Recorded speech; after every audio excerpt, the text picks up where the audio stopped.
Hello, I'm glad you're here. I'm NatsMan, and I'm reading the Bible from the beginning to the end, from Genesis to Revelations. Please join me in this journey and make God's Word a part of your everyday life. Please hit that subscribe button so you'll be notified every time I post a new video and you won't miss any parts of this Bible read. This is video number 176. And today we're reading from the book of Nehemiah, starting in chapter 1. Nehemiah chapter 1. The words of Nehemiah the son of Hakaliah, now in the month Chislev, in the 20th year, as I was in Susa the palace. Hanani, one of my brothers, came, he and certain men out of Judah, and I asked them about the Jews who had escaped, who were left of the captivity, and concerning Jerusalem. They said to me, the remnant who are left of the captivity there in the province are in great affliction and reproach. The wall of Jerusalem is also broken down, and its gates are burnt with fire.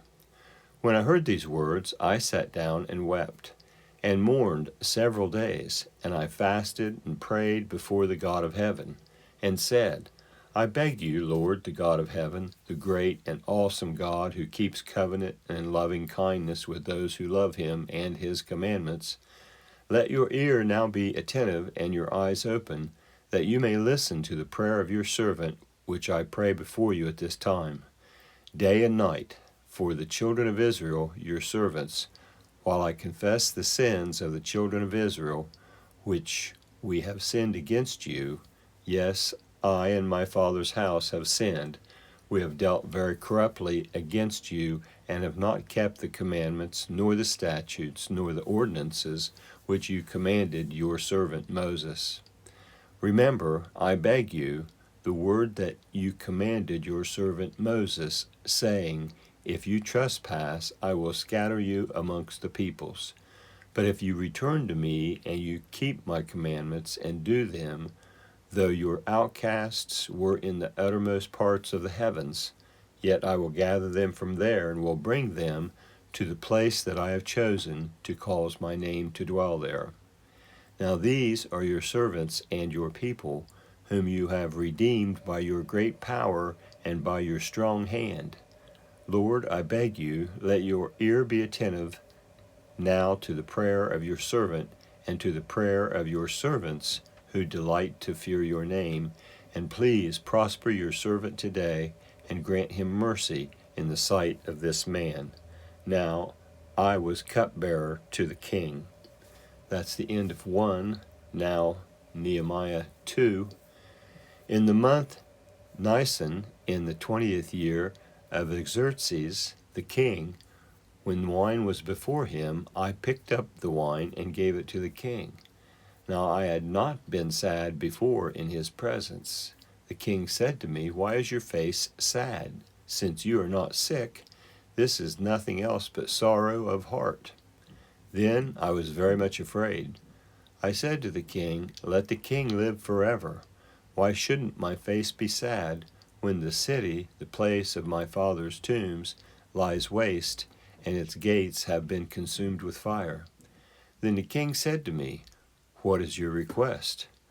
So I prayed to the God of heaven. I said to the king, If it pleases the king, if your servant has found favor in your sight, I ask that you would send me to Judah, to the city of my father's tombs, that I may build it. The king said to me, the queen was sitting by him, How long will your journey be, and when will you return? So it pleased the king to send me, and I set a time for him. Moreover, I said to the king, If it pleases the king, let letters be given to the governors beyond the river, that they may let me pass through until I come to Judah, and a letter to Asaph, the keeper of the king's forest, that he may give me timber to make beams for the gates of the citadel by the temple, for the wall of the city, and for the house that I will occupy. The king granted my request because of the good hand of my God on me. Then I came to the governors beyond the river and gave them the king's letters. Now the king had sent captains of the army and horsemen with me. When Sanballat the Horonite and Tobiah the Ammonite servant heard of it, it grieved them exceedingly, because a man had come to seek the welfare of the children of Israel. So I came to Jerusalem and was there 3 days. I arose in the night, I and a few men with me. I didn't tell anyone what my God put into my heart to do for Jerusalem. There wasn't any animal with me except the animal that I rode on.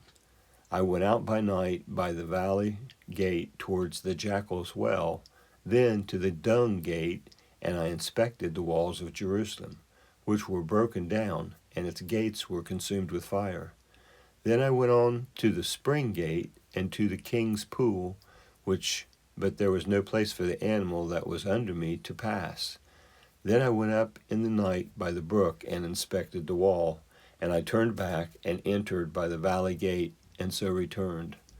The rulers didn't know where I went or what I did. I had not as yet told it to the Jews, nor to the priests, nor to the nobles, nor to the rulers, nor to the rest who did the work.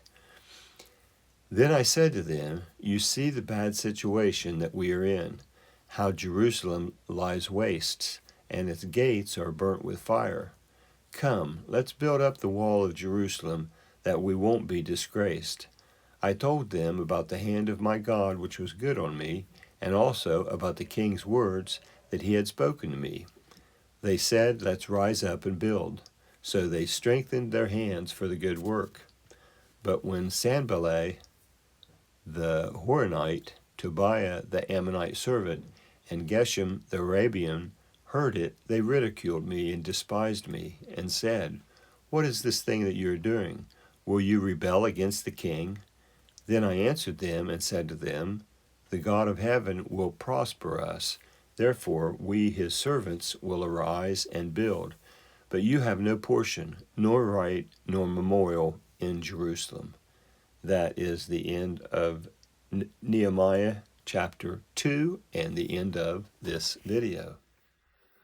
That was the book of Nehemiah, chapters 1 and 2, on video number 176. I'd like to thank you for joining me in this project, this endeavor to read the entire Bible. I hope you enjoy listening to it as much as I enjoy reading it. Please feel free to comment if you'd like, and also please give this a thumbs up and subscribe to it if you enjoy it. If this is your first visit to NatsMan Reads the Bible, I leave a link in the description below to the intro video that explains what I'm working to accomplish here. I hope you come back for the next video, and until then, thank you. I hope you have a blessed day. I'm NatsMan, and I'm out.